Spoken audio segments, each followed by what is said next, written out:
Bonjour et bienvenue dans ce nouvel épisode des Experts du bâtiment proposé par la FFB Grand Paris Île-de-France. Aujourd'hui, nous allons aborder un sujet incontournable pour les entreprises du bâtiment, la facturation électronique dans les marchés publics.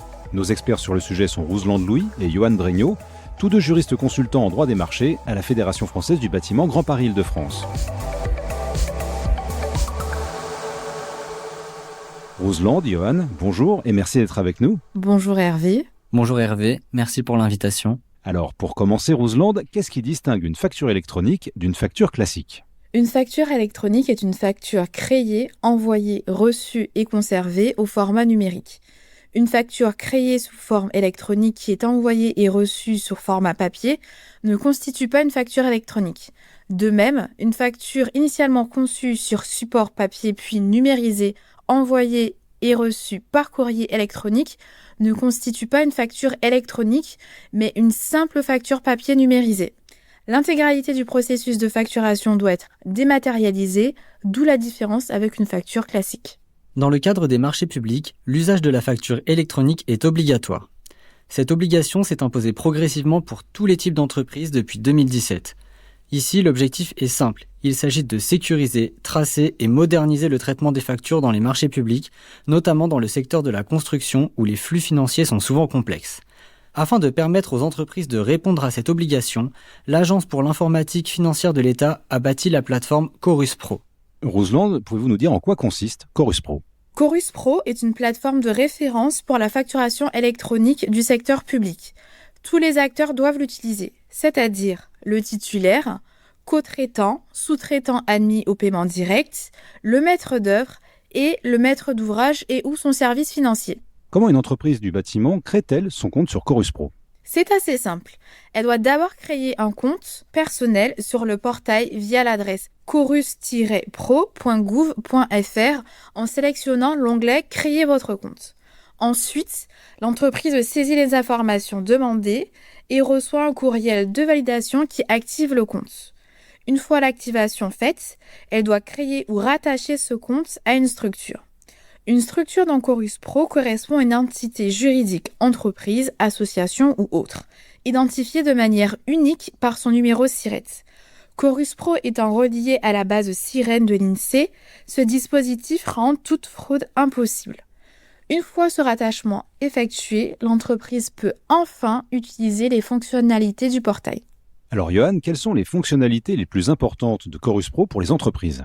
Les fonctionnalités essentielles pour les entreprises sont le dépôt ou la saisie d'une facture, le suivi de son traitement, la possibilité d'ajouter des pièces justificatives, l'échange direct avec le maître d'ouvrage public et enfin, le bénéfice d'un support en ligne. Et quels sont les avantages de la facturation électronique pour les entreprises du bâtiment ? Pour les entreprises du bâtiment, la facturation électronique via le portail Chorus Pro présente de nombreux avantages. Par exemple, la réduction des délais de règlement, la diminution des coûts de traitement, un service entièrement gratuit, une disponibilité du portail 24 heures sur 24 tout au long de l'année, une économie de temps en s'affranchissant de toute saisie ou ressaisie, souvent consommatrice de temps et source d'erreurs. La sécurisation des échanges, la traçabilité et le suivi, c'est également une action pour le développement durable. Enfin, c'est un portail unique de facturation pour toutes les personnes publiques, ce qui facilite les échanges. Alors nous avons vu les grands principes et les avantages que représente Chorus Pro. Je vous propose de voir plus en détail l'usage de cette plateforme après une courte pause. Vous souhaitez plus d'informations sur ce sujet qui vous concerne ? La Fédération française du bâtiment Grand Paris Île-de-France vous accompagne dans toutes vos démarches. Pour adhérer, contactez-nous au 01 40 55 10 11. Rousland, pouvez-vous nous dire comment se déroule la saisie d'une facture sur Chorus Pro en cours de marché ? Alors, le processus en cours de marché s'applique tant qu'il reste des factures à prévoir pour le chantier. D'abord, le titulaire du marché dépose un projet de facture appelé projet de décompte mensuel à destination de la maîtrise d'œuvre. Le maître d'œuvre accepte ou rectifie en cas d'erreur le projet de décompte mensuel établi par l'entreprise. Il dépose ensuite un état d'acompte reprenant les montants qu'il estime justifiés à destination de la maîtrise d'ouvrage. La maîtrise d'ouvrage vérifie à son tour la conformité des montants proposés à l'avancement des travaux et peut également corriger ces montants. Elle dépose un état d'acompte validé reprenant ces montants définitifs à destination du service financier ou comptable. Enfin, le service financier ou comptable déclenche les paiements sur la base de l'état d'acompte validé. Et Johan, quel est le processus en fin de marché ? Le processus en fin de marché s'applique sur la dernière facture du marché, celle qui assure le solde de tout compte. Dans ce cas, le processus se voit ajouter une étape de retour au titulaire pour lui permettre de signifier formellement son acceptation des montants corrigés par la maîtrise d'œuvre et la maîtrise d'ouvrage. Dans un premier temps, l'entreprise titulaire du marché dépose un projet de facture appelé « projet de décompte final » à destination de la maîtrise d'œuvre. Ensuite, la maîtrise d'œuvre accepte ou rectifie le projet de décompte final établi par le titulaire du marché. Elle dépose ensuite à destination de la maîtrise d'ouvrage un projet de décompte général reprenant les montants qu'elle estime justifiés. La maîtrise d'ouvrage vérifie à son tour les montants, conformément à l'avancement des travaux, et peut également corriger ces montants. Sur cette base, elle produit un décompte général qu'elle renvoie au fournisseur pour signature. L'entreprise renvoie à la maîtrise d'ouvrage et à la maîtrise d'œuvre le décompte général signé avec ou sans réserve. Le décompte général signé sans réserve par le titulaire devient le décompte général et définitif du marché. Enfin, le service financier ou comptable paie le titulaire à hauteur des montants du décompte général et définitif. Toutes ces étapes se font via la plateforme Chorus Pro et donc de façon dématérialisée. Roselande, pouvez-vous nous dire comment cela se passe pour les sous-traitants ? Les sous-traitants doivent eux aussi déposer leurs factures directement sur Chorus Pro. Le titulaire du marché dispose d'un délai de 15 jours pour les traiter. Si l'entreprise principale ne valide pas la facture sous 15 jours, elle est automatiquement considérée comme acceptée et transmise au maître d'œuvre pour validation. Le maître d'ouvrage procède ensuite au paiement direct des sommes admises. Johan, y a-t-il des mentions obligatoires à respecter pour qu'une facture soit recevable sur Chorus Pro ? Oui, la facture doit comprendre la date d'émission, l'identité complète de l'émetteur et du destinataire avec leur numéro SIRET, un numéro de facture unique et chronologique, le numéro d'engagement de l'entité publique, le service en charge du paiement, la date d'exécution des travaux, la description précise des prestations, les prix unitaires ou forfaitaires, les montants hors taxes, la TVA et les éventuelles exonérations, ainsi que les modalités de règlement.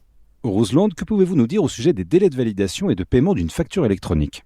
Concernant le délai de validation, soit une fois la facture déposée et soumise à validation du maître d'œuvre, il est de 7 jours si le CCAG travaux est applicable. Le CCAG étant le cahier des clauses administratives générales. À défaut, ce délai doit être précisé dans les documents contractuels. Sachez qu'il n'est plus possible de refuser un projet de décompte pour une erreur de montant. Si la maîtrise d'œuvre constate une erreur de montant sur un projet de décompte mensuel déposé, elle est obligée d'y apporter les corrections nécessaires. Cette mauvaise pratique avait pour conséquence d'interrompre le délai de paiement, d'obliger l'entreprise à renouveler sa demande de paiement et à la redéposer sur Chorus Pro et de faire partir un nouvel délai de paiement, mais la pugnacité de la FFB a porté ses fruits. Concernant le délai de paiement, il commence à courir à la réception de la facture et peut être de 30, 50 ou 60 jours selon le maître d'ouvrage. Et que se passe-t-il en cas de retard de paiement ? En cas de retard de paiement, l'acheteur public doit verser les sommes suivantes. Des intérêts moratoires au titulaire du marché et au sous-traitant s'il est payé directement, une indemnité forfaitaire pour frais de recouvrement qui est fixée à 40 €. Sachez par ailleurs que le pôle juridique et la cellule contentieuse ABCD se tiennent à votre disposition pour vous accompagner dans le recouvrement de vos impayés. Contactez-nous au 01 40 55 10 71. Roselande, Johan, merci de nous avoir éclairé sur la facturation électronique en marché public. C'est la fin de cet épisode des Experts du bâtiment. Merci d'être fidèle à ce rendez-vous que vous retrouvez sur toutes les plateformes d'écoute de podcasts comme Deezer, Spotify ou Apple Podcast. Abonnez-vous gratuitement pour ne manquer aucun numéro et si l'émission vous plaît, parlez-en autour de vous. Je vous donne rendez-vous très bientôt pour un nouvel épisode des Experts du bâtiment.